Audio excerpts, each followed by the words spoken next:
Good evening students. जैसे कि university का एग्जाम बहुत नजदीक आ गया है और बहुत कम समय बचा है रिवीजन करने के लिए, तो मैंने ये स्टार्ट किया है क्विक रिवीजन लेक्चर सीरीज, जिसमें मैं आपको बोर्ड के क्वेश्चन सॉल्व कराऊंगा। बहुत ही कम समय में आप समझ जाओगे पूरा चैप्टर कि किस तरह सॉल्व करना है। राइट, हाँ या ना? तो आज हम लोग स्टार्ट करने वाले हैं स्टैंडर्ड कॉस्टिंग चैप्टर। देखो यहाँ, जैसे कि मैंने यहाँ पे लिखा है, ये भी एग्जाम में 8 मार्क्स के लिए आता है। 8 मार्क्स के लिए एग्जाम में एक्सपेक्टेड क्वेश्चन है, कंपलसरी आता ही है।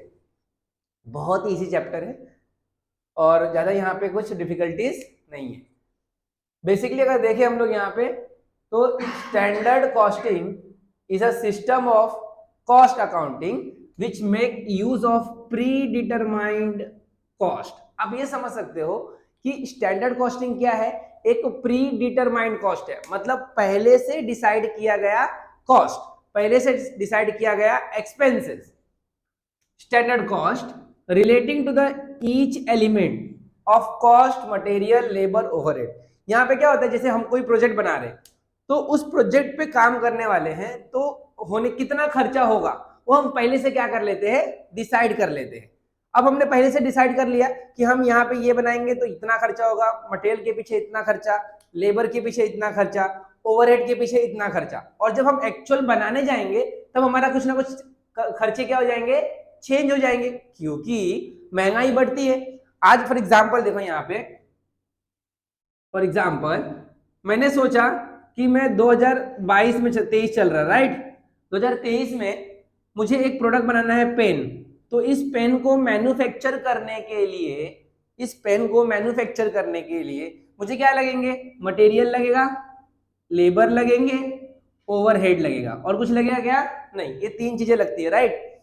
तो मैंने सोचा कि एक पेन के पीछे 2 रुपए का मटेरियल लगेगा, 2 रुपए का लेबर लगेगा और 3 रुपए का लगेगा ओवरहेड लगेगा। तो मैंने डिसाइड किया कि 3 2 5 और 3 कितना हो गया, 8 रुपया। मतलब एक पेन को मैन्युफैक्चर करने के लिए कितना रुपया खर्चा आने वाला है, 8 रुपया। कितना? 7 रुपया, सॉरी, 3 3 2 4 हो गया, 2 2 4 और 3 7 हो गया। 7 रुपीज क्या आने वाले हैं, एक्सपेंसेस होने वाला है एक पेन को मैन्युफैक्चर करने के लिए। तो ये मैंने अभी किया है क्या पेन मैन्युफैक्चर? नहीं, मैं करने वाला हूं। तो ये जो मैंने एक्सपेक्टेशन लगाया है वो पहले से डिसाइड किया ना, इसी को हम लोग कहते हैं प्री डिटरमाइंड कॉस्ट। क्या कहते हैं? Pre determined. ये मेरा पहले से डिसाइड किया। अब जब मैं पेन एक्चुअल में क्या करूंगा, मैन्युफैक्चर करने जाऊंगा, करूंगा ना। ये तो मेरे पहले, तब ये 22 में मैंने क्या किया, प्लान किया, 23 में प्लान किया सपोज। अभी 23 का जो महीना होगा, जनवरी फरवरी वॉट एवर, तो कम से कम प्लान को एग्जीक्यूट करने में 2 4 5 महीने लग जाएंगे। तो जब 2 4 5 महीने लग जाएंगे, तो सपोज 2024 आ गया, प्लान को क्या करने में, एग्जीक्यूट करने में, तो डेफिनेटली बाबू महंगाई तो बढ़ेगी ना। तो जो मटेरियल 2 रुपए का आ रहा था, तो कहीं ना कहीं क्या हो जाएगा, वो 2.5 रुपया हो जाएगा, 3 रुपया हो जाएगा। मान लो कम भी हो सकता है ना, जरूरी नहीं है कि सिर्फ बढ़ेगा ही, मे बी इंक्रीज और मे बी डिक्रीज। मान लो ये 2 रुपया से 2.5 रुपया हो गया। मान लो लेबर क्या हो गया, कम में रेडी हो काम करने के लिए। नॉर्मली ऐसा नहीं होगा कि लेबर कम पैसे में रेडी हो जाएगा काम करने के लिए, लेकिन मान लो कि वो 1.5 रुपया बोलेगा कि मुझे एक पेन का 1.5 रुपया दे दो। ओवरहेड मान लो कम हो गया या बढ़ गया, सपोज बढ़ गया 3.5 हो गया, तो डेफिनेटली क्या हो रहा है, चेंजेस आ गया ना, है ना। तो ये हर एलिमेंट पे चेंजेस दिखेगा अपने को, हर एलिमेंट पे क्या दिखेगा, चेंजेस दिखेगा। तो ये हमारा एक्चुअल क्या है, कॉस्ट है। ये हमारा क्या है, प्री डिटरमाइंड कॉस्ट है। तो बेसिकली हम स्टैंडर्ड कॉस्टिंग में क्या करते हैं, प्री डिटरमाइंड कॉस्ट को एक्चुअल कॉस्ट से क्या करते हैं, कंपेयर करते हैं। कंपेयर करना मतलब पता लगाना कि प्रॉफिट हो रहा है कि लॉस हो रहा है, उसी को हम लोग कहते हैं स्टैंडर्ड कॉस्ट। समझ में आया क्वेश्चन कॉस्टिंग क्या है? तो बेसिकली कंक्लूजन अगर मैं बोलूं आपको, तो standard costing is nothing but it is a pre determined cost with actual cost. हम लोग क्या करते हैं, पहले जो कॉस्ट डिसाइड किया है उसको एक्चुअल कॉस्ट से कंपेयर करते हैं और फिर पता लगाते हैं कि प्रॉफिट हुआ कि लॉस हुआ। सबको समझ में आया स्टैंडर्ड कॉस्टिंग का मीनिंग? आगे बढ़ते हैं। तो अब हम आगे बढ़ेंगे, तो इस स्टैंडर्ड कॉस्टिंग के अंदर अलग अलग टाइप्स के प्रॉब्लम्स आते हैं। जैसे कि प्रॉब्लम आता है मटेरियल के ऊपर, मटेरियल वेरायंस के ऊपर, लेबर वेरायंस के ऊपर, overhead variance, sales variance, fix cost variance, variable cost variance, इतने सारे प्रॉब्लम्स आते हैं यहाँ पे। पर आपको as per the TY BCom syllabus की बात करो तो आपको सिर्फ ये दो ही पढ़ना है, मटेरियल वेरिएंस और लेबर वेरिएंस, ठीक है। अब हमें यहाँ पे देखेंगे तो मैंने मटेरियल कॉस्ट का यहाँ पे क्या लिखा है, फॉर्मूला लिखा है। मटेरियल कॉस्ट का क्या लिखा है, फॉर्मूला। तो मटेरियल कॉस्ट के अंदर हम ये चेक करेंगे, पहला फॉर्मूला है कि मटेरियल कॉस्ट वेरिएंस। अभी देखो मटेरियल कॉस्ट वेरिएंस क्या है, मटेरियल वेरिएंस का मतलब होता है चेंजेस। क्या समझ सकते हो आप, या डिफरेंस आप समझ सकते हो, क्या समझ सकते हो, डिफरेंस। किस चीज का डिफरेंस, क्वेश्चन ये भी उठता है ना, किसका डिफरेंस। तो फिर मैंने आपको एग्जांपल बताया ना कि हमने जब 2023 में डिसाइड किया था मटेरियल कितना रुपया था, 2 रुपया था। कितना था, 2। जब हम 24 में उसको प्लान को एग्जीक्यूट किए थे बाबू, तो मटेरियल कितना हो गया था, 2.50 हो गया था। तो यहाँ पे मटेरियल का प्राइस क्या हो गया था, बढ़ गया था ना। तो प्रॉफिट हुआ कि लॉस हुआ, लॉस हुआ, क्योंकि प्राइस हमने तो एक्सपेक्ट किया था 2 रुपया, पर जब एग्जीक्यूट किए प्लान तो कितना हो गया, 2.5 रुपया, 2.50। तो ये हमारे लिए प्रॉफिट है कि लॉस है, लॉस है। तो हम इस स्टैंडर्ड कॉस्टिंग चैप्टर के अंदर प्रॉफिट और लॉस को क्या करते हैं, अलग नंबर से इंडिकेट। जैसे अगर प्रॉफिट होगा, क्या होगा, प्रॉफिट, तो हम लोग क्या लिखेंगे, एफ लिखेंगे। क्या लिखेंगे, एफ। F means favourable. और जब हमें लॉस होगा तो हम लोग क्या लिखेंगे, ए। ए फॉर एडवर्स, मतलब हमने सोचा, अब यहाँ पे क्या हो रहा है देखो, लगना चाहिए था 2 रुपया, लगा कितना, 2.5 रुपया, तो प्रॉफिट की लॉस, लॉस। तो लॉस के लिए हम लोग क्या लिखेंगे, एडवर्स। क्या लिखेंगे, एडवर्स। तो ये दो चीजें आपको याद रखनी है, प्रॉफिट के लिए एफ और लॉस के लिए ए। इससे हमको मालूम पड़ेगा वेरिएंस, इससे हमको चेंजेस मालूम पड़ता है, ठीक है। अब अगर हम लोग बात करें यहाँ पे, तो ये फॉर्मूले की मैं आपको इस टॉपिक के अंदर एक एक पार्ट पढ़ाऊंगा। पहले मटेरियल कॉस्टिंग पढ़ाता हूँ, उसके बाद मैं आपको लेबर कॉस्टिंग पढ़ाऊंगा, और उसके बाद दोनों मिक्स क्वेश्चन भी कराएंगे। तो आपको टोटली इस चैप्टर में 3 क्वेश्चन सॉल्व करूंगा रिवीजन लेक्चर के अंदर, एक मटेरियल कॉस्टिंग के ऊपर, एक लेबर कॉस्टिंग के ऊपर, और तीसरा दोनों मिक्स होगा क्वेश्चन, जिसमें लेबर भी होगा और मटेरियल भी होगा। तो डरने की बात नहीं। तो एक बार देख लेते हैं मटेरियल कॉस्टिंग के अंदर क्या है। सबके अंदर 3 ही फॉर्मूले हैं, मटेरियल कॉस्टिंग के अंदर भी कितने फॉर्मूले, 3, और लेबर कॉस्टिंग के अंदर भी 3। तो मैंने यहाँ पे 3 फॉर्मूले आपको लिखे, देखो।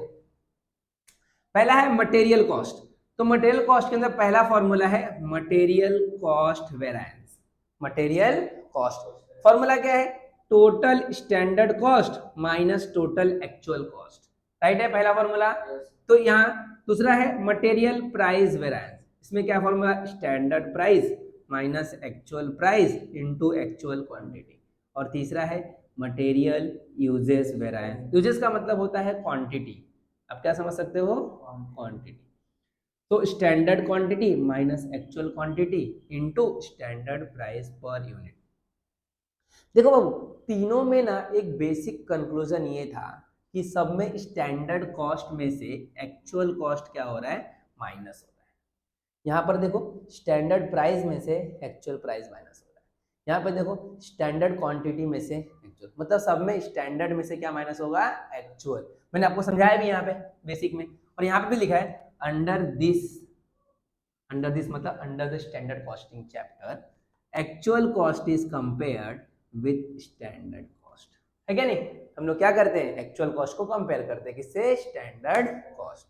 समझ में आपको ये 3 फॉर्मूले, ये 3 ही फॉर्मूले आपको क्या करने हैं, लर्न करने। लर्न भी मत करो, समझ जाओ बेसिकली। स्टैंडर्ड में से क्या करना है, एक्चुअल माइनस करना है, चाहे वो कॉस्ट हो, चाहे वो प्राइस हो, चाहे वो क्वांटिटी हो, सब केस में क्या करना है, standard minus actual, standard minus actual. बोलो सब लोग, स्टैंडर्ड माइनस एक्चुअल। देखो एक क्वेश्चन था, बहुत प्यारा सा क्वेश्चन था, मार्च 2009 में आया था, राइट। एग्जाम में ना सिर्फ इतना ही लिखा होगा, कैलकुलेट मटेरियल वेरिएंस, और इतना ऐसा क्वेश्चन दिया होगा। आपको क्या करना है, इसको सॉल्व करना है। तो सॉल्व करने का ट्रिक्स भी बहुत इजी है, दिखाता हूं मैं आपको। सबसे पहले कैसा भी क्वेश्चन है, चाहे वो मटेरियल का है या लेबर का है, आपको एक टेबल बनाना है। क्या बनाना है, टेबल। टेबल देखो ऐसे बनेंगे,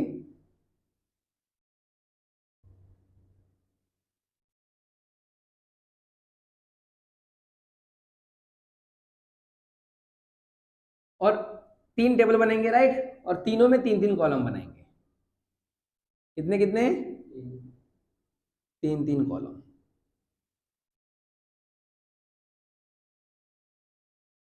इसका नाम देंगे गिवन स्टैंडर्ड। गिवन स्टैंडर्ड, ये आपका स्टैंडर्ड हो जाएगा और ये आपका एक्चुअल हो जाएगा। 3 कॉलम बनाया, पहले का नाम दिया गिवन स्टैंडर्ड, दूसरे का नाम दिया स्टैंडर्ड, तीसरे का नाम दिया एक्चुअल। और तीनों के अंदर नाम लिखेंगे, कौन सा क्वेश्चन है? मटेरियल का, तो इसमें क्या लिखेंगे? Quantity, price, cost.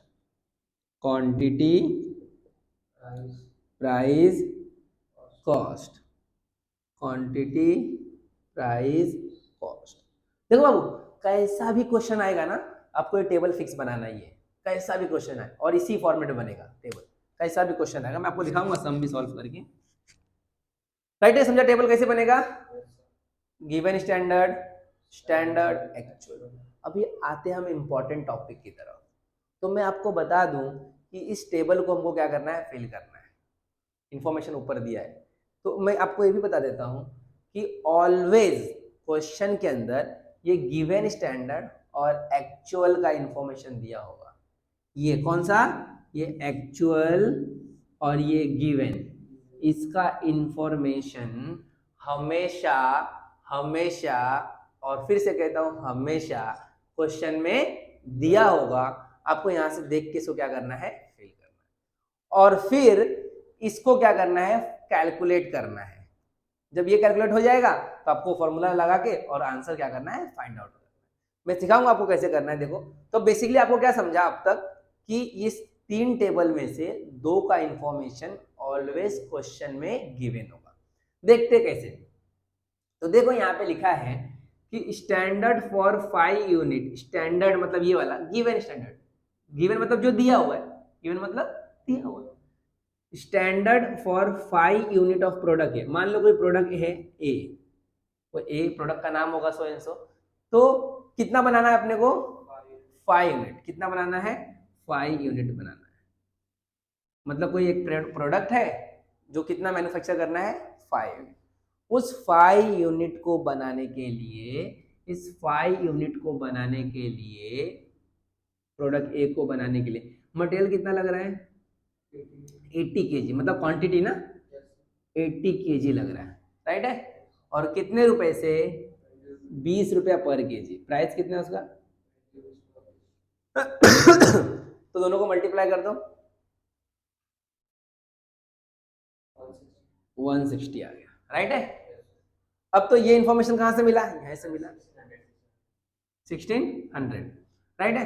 तो ये इंफॉर्मेशन कहां से मिला? गिवन था, क्वेश्चन में दिया हुआ था, और ऑलवेज आपको दिया ही होगा। मैंने कुछ दिमाग लगाया अब तक? नहीं, देख के यहाँ पे लिख दिया, राइट। अब ये वाला फिल करूंगा, कौन सा? एक्चुअल वाला। ये भी इंफॉर्मेशन क्वेश्चन में ऑलवेज गिवन होगा, यहाँ पे भी दिमाग नहीं लगाऊंगा। देखो कैसे। एक्चुअल प्रोडक्शन कितना करना है? 800 यूनिट्स। हम लोग को बनाना कितना है? 800 यूनिट्स। उस 800 यूनिट्स को बनाने के लिए कितना मटेरियल लगने वाला है? 13,000 kg। 13,000 kg। और प्राइस कितना दिया है? 19.50।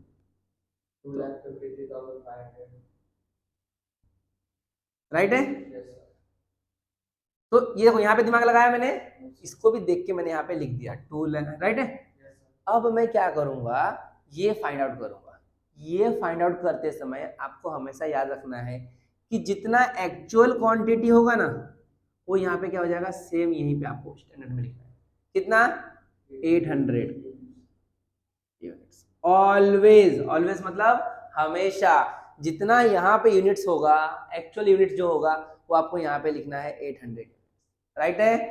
अब उस, और यहाँ जो स्टैंडर्ड प्राइस है ना 20 रुपया, वो यहाँ पे लिखना है, राइट है। क्या समझाया मैंने? 2 चीजें कॉपी करनी है आपको, एक्चुअल का यूनिट्स और स्टैंडर्ड का प्राइस। समझा? ऑलवेज एक्चुअल का क्या कॉपी करोगे? यूनिट। और गिवन स्टैंडर्ड क्या फाइंड करोगे?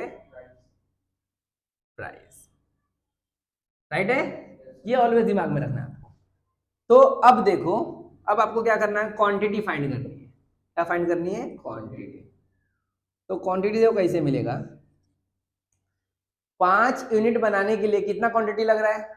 80। देखो यहाँ पे 5 यूनिट्स बनाने के लिए कितना क्वांटिटी लगा? 80। हम लोग कितना बनाना है? 800 बनाना है। तो कितना लगेगा? तो क्रॉस मल्टीप्लिकेशन कर लेंगे। तो 800 इंटू 80 डिवाइड बाय 5 कितना आएगा? राइट है, 12,800। तो यहाँ पे कितना आ जाएगा क्वांटिटी? 12,800। राइट है। और अभी दोनों का मल्टीप्लाई कर दो तो कॉस्ट मिल जाएगा।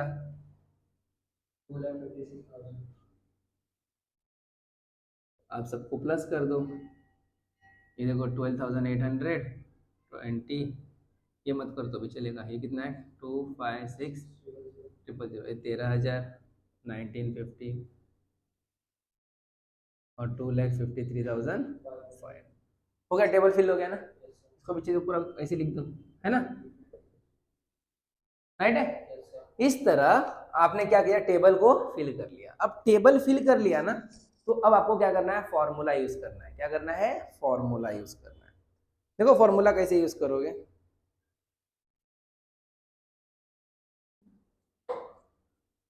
तो कितने फॉर्मूले?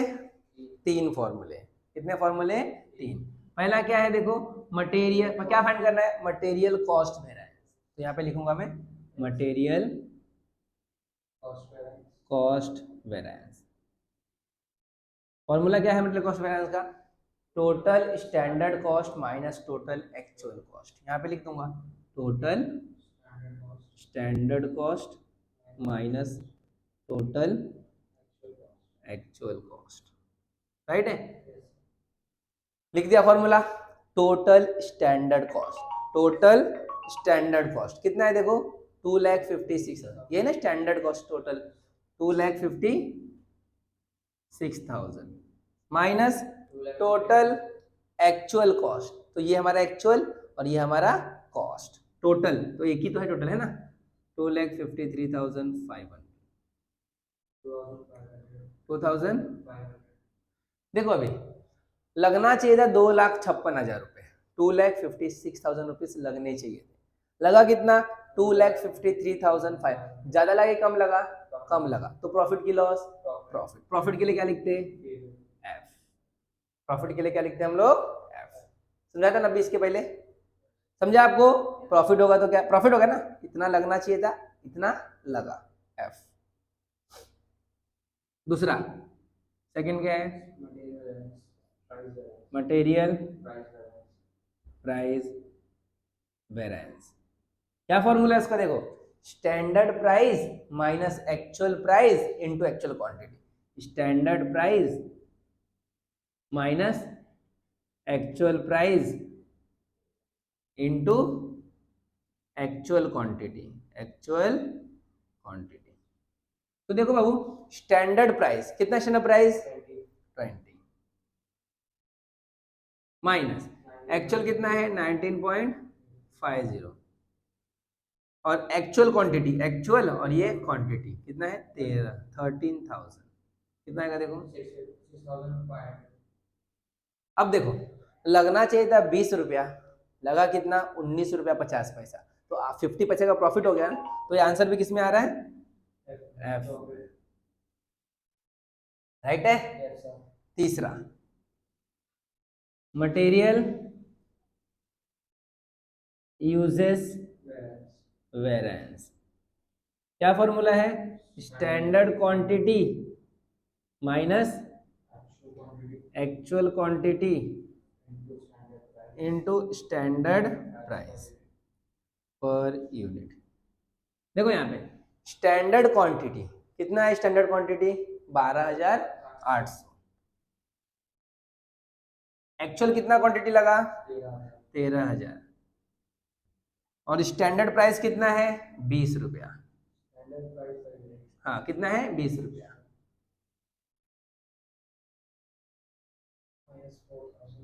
कितना आ रहा है? -4। देखो बाबू कैसे माइनस आ गया? लगना चाहिए था 12,800 क्वांटिटी, लग गया कितना? 13,000 क्वांटिटी। ज्यादा क्वांटिटी लग गया ना, तो लॉस की प्रॉफिट लॉस, तो ये 4000 क्या हो गया अपने को लॉस। लॉस के लिए क्या लिखते हैं ए। अब देखो हमने तो सॉल्व कर लिया, पर अब ये आंसर राइट है कि रॉन्ग कैसे मालूम पड़ेगा? तो यहाँ पे देखो आप चेक भी कर सकते हो, यहाँ पे क्या कर सकते हो, क्रॉस क्रॉस करके आप यहाँ पे चेक कर सकते हो कि आंसर राइट है कि रॉन्ग है। देखो यहाँ पे प्रॉफिट कितना है, 2500। ठीक है, सॉरी यहाँ पे कितना है प्रॉफिट 6500। तो ये प्रॉफिट में से ये लॉस को क्या कर दोगे माइनस, 6500 प्रॉफिट आया राइट, उसमें से 4000 लॉस भी हो गया राइट, लॉस मतलब है, तो माइनस कर दो तो क्या आएगा 2500 ही आएगा, और क्या आएगा प्रॉफिट ना, लॉस कितना हुआ 6000 का, प्रॉफिट कितने का हुआ, सॉरी प्रॉफिट कितना हुआ 6000, 6.5, और लॉस कितना हुआ 4000, तो फाइनली प्रॉफिट ही हुआ ना 2500 का। 2500 यहाँ पे देखो है ना एफ, तो ये आपको अगर इससे मैच करेगा तो आंसर क्या है राइट है, अदरवाइज रॉन्ग है। तो इस तरह आपको क्या सॉल्व करना है, मटेरियल कॉस्टिंग का चैप्टर क्या करना है सॉल्व करना है। ये फर्स्ट पार्ट हमने सॉल्व किया मटेरियल कॉस्टिंग का। सेकंड लेक्चर में माइनस में दिखाना वैल्यू लॉस लिखने चलेगा, बस हाँ सिर्फ लॉस राइट, ऐसा माइनस ब्रैकेट नहीं माइनस में नहीं, डायरेक्ट अपन क्या दिखाना है ए और एफ लिख के दिखाना है, प्रॉफिट होगा तो एफ, लॉस होगा तो ए। इस तरह हमने फर्स्ट पार्ट किया मटेरियल का।